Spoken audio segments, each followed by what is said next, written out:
ओम श्री परमात्मने नमः। अथ त्रयोदशोऽध्यायः भक्ति योगः।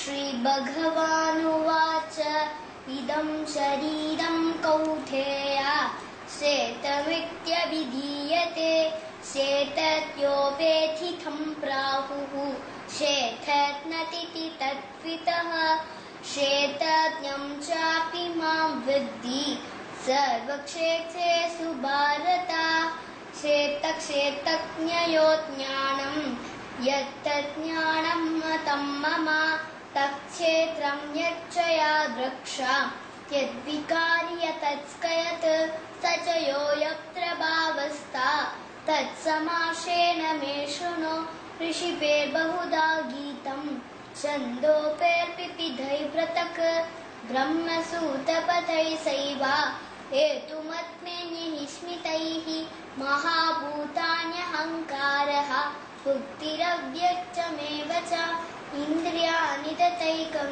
च पञ्चचेन्द्रियगोचराः इच्छादेष्वसुखं दुःखं सङ्गातस्तेऽथ धृतिः एतच्छेतं समासेन सविकारं मुदाग्रतं हरि ओम श्री गुरुभ्यो नमः हरि ओम। Very good.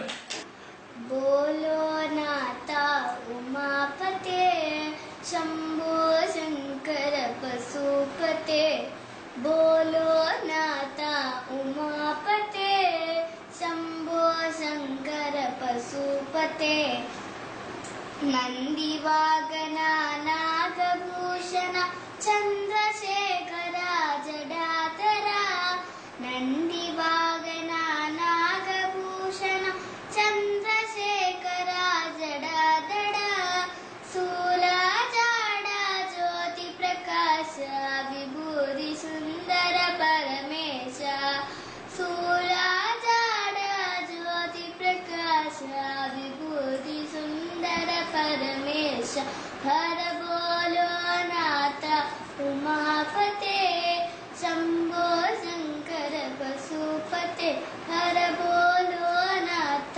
उमापते शंभो शंकर पशुपते कैलासवास कनक सवेश गौरी मनोहर विश्वेश कैलासवास कनक सवेश गौरी मनोहर विश्वेश श्मशानवास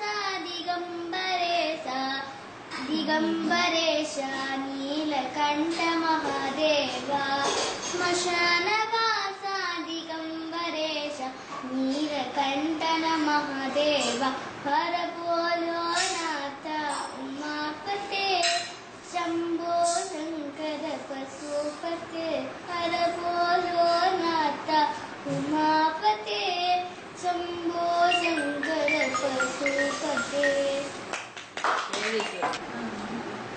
मूषिक वागन मोदगहस्त चामन कंद विनम्रित चूर वामन रूप महेश्वर पुत्र विघ्न विनायक तामरहस्त मूषिक वागन मोदगहस्त चामन कंद विनम्रित चूर वामन रूप महेश्वर पुत्र विघ्न विनायक तामरहस्ते।